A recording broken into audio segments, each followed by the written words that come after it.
Тұңғышты күту. Екінші бөлім. Удызы ұрық жасушасын жатырдан көре алмады. Бұл жатыр түтігіндегі 2 қабаттық еді. Егер тездетіп операция жасамаса, әйелдің өзінің өміріне қауіп төнбек. Өзін жедел жәрдеммен алып кетіп, кейін есін жиғанда да ол жыламады. Өзін операция бөлмесінен палатаға әкелгенін сезген жоқ. Кешке қарай оянғанда басы ауырлап, өзін зіл қара тастың астында жаншылып жатқандай сезінді. Жан дүниесіне жарық шашып тұратын ішкі қуаты өлеусіреп, өмірге деген құштарлығы да әлдеқайда жоғалған. Соңғы үміті де өшті. Осын ойлағанда бұрынғыдай көңілі мұздамады. Ішінде де ешқандай өкінген, әлде опынған сезім болмады. Тіпті бір сәтке адамның іші өліп қалады деген осындай бола ма екен дегенді ойлап көрді. Шаламас секілді бұлдыраған санасын сүртіп, кеше ғана не болған ұмытқысы келеді. Енді нені армандайды. Күн сайын ұйқыға жатарда өзінің айы күніне жетіп жеңілденгенін, кішкентай шақалақты кеудесіне басқан күйеуіне хабарласып, сенің кішкентай көшірмең менің қасымда жатыр деп айтқанын, өзі соған ырза болып жымиғанын, күйеуінің де әр жақта қуаныштан жүзі алаулап кеткенін елестететін.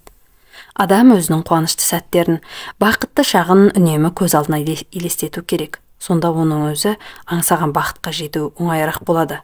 Адам мақсатына жеткенін көз алдына елестетіп, армандай берсе мақсатына жетеді деген психологтардың сөзін ойына алып ызалана мырс етті. Сол тренингтерге неге барып еді? Өз ішіне сенім ұялату үшін, сол адамдардың сөзінен күш алу үшін барған. Енді соған кеткен уақытына, ақшасына іші ашығандаймау. Соның бәрі далбаса екен деп ойлап жатты келіншек. Өз басындағы сәтсіздікке әйтеуір біреуді кінәлі деп табуға бекінгендей. Осындай сандалған әңгімелермен елдің басын қатырады. Әлденеден үмітті, әйтеуір алда болар бір жақсылыққа сенетін, соған тезірек жеткісі келіп, әр нәрсені жанына жалау қылып жүретін жарым көңіл адамдардың сенімімен ойнау ғой бұл. Әйтпесе, айналып келгенде бәрі Құдайдың қалауымен.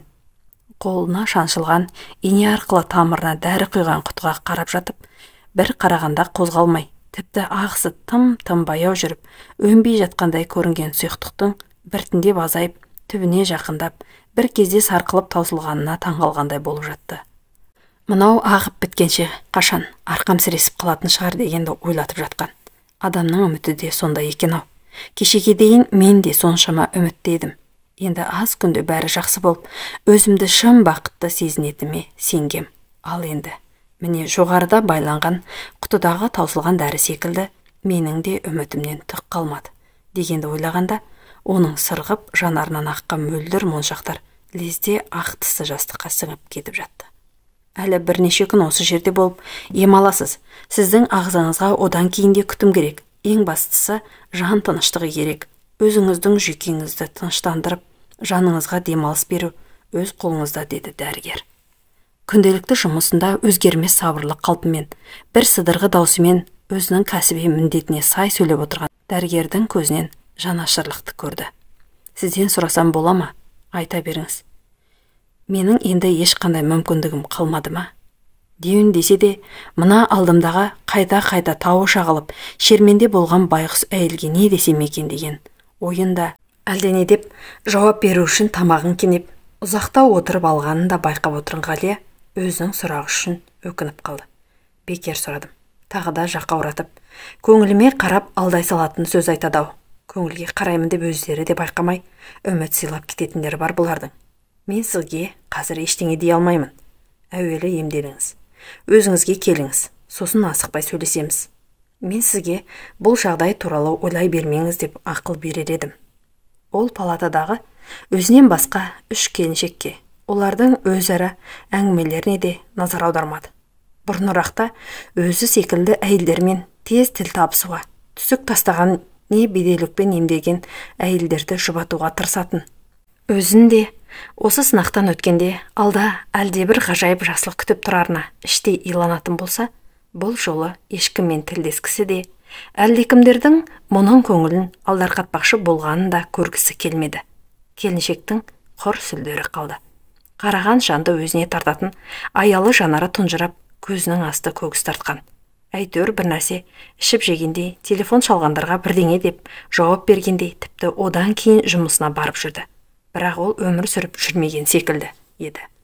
Бала асырап алсақ қайтеді, деді бірде шай үстінде күйеуіне қарап. Күйеуі үнсіз тамағын жей берді. Ұзақ жыл баласы болмаған ерлі-зайыптылар сәби асырап алса, артынша өздерінің де баласы болады екен. Сен ол баланы мейіріңе бөлеп, пана болу үшін емес, өзіңнің қажетің үшін ғана асырап алмақсың ба? Деді күйеуі бұған барлай қарап. Ғалия күйеуіне тіксініп қарап қалды. Сен не деп тұрсың? Бала асырап алғым келген үшін, мүмкін содан кейін өзімде ана болармын деп ойлағаным үшін жазықтымын ба? Жоқ, мен олай дегенім жоқ. Сен де, мен де бала асырап алуға әлі дайын емеспіз дегім келген, деді күйеуі жуасыған үнмен. Сол күні Ғалия ваннада бетін жуып тұрып, өксіп-өксіп жылап тұрып, шынымен де бала асырап алсақ, ол мені мама десе, соңымнан томпаңдап жүгіріп жүрсе, есі кірмеген не жаңа туған сәби болса, екеуміз бір-бірімізге бауыр бассақ, оның бізден туған, тумағаны маңызды емес қой деп ойлап тұрды. Сол күні өзінің ойын құптамаған, қайта кінәлай сөйлеген күйеуіне осы жолы өкпесін білдіріп, теріс қараған күйі жатып қалды.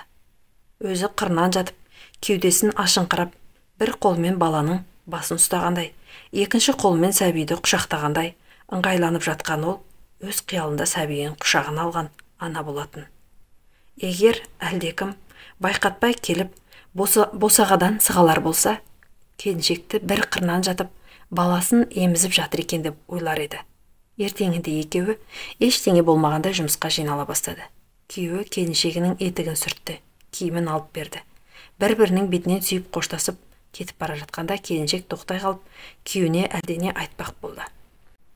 Жаным, мысық алсақ қайтеді? Мысық ше, кәдімгі бала мысық. Кешегі өзінің ақымақтығына өкінулі жігіт келіншегінің көңілінен шығатын мүмкіндік табылғанына қуанып кеткендей болды. Мысық дейсің бе? Әрине, бала мысық жақсы ғой. Саған ұнаса алайық, сатылатын шығар. Хабарландыруларды қарап сөйлесе бер. Барып алып келеміз, деді елпілдеп.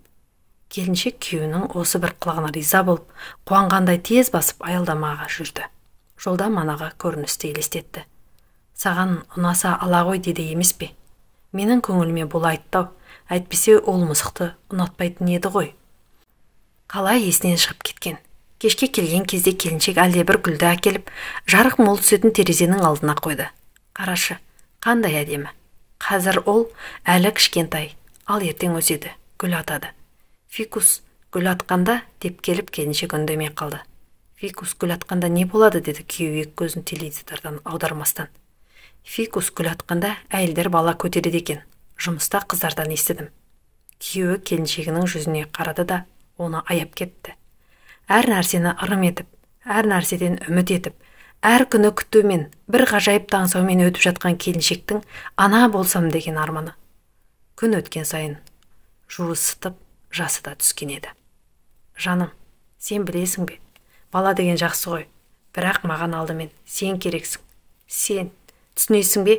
Мына өмірде баласыз өткен адамдардың бәрін бақытсыз дей аласың ба? Мысалы, кім менің бетіме келіп сен бақытсызсың, балаң жоқ деп айтылады?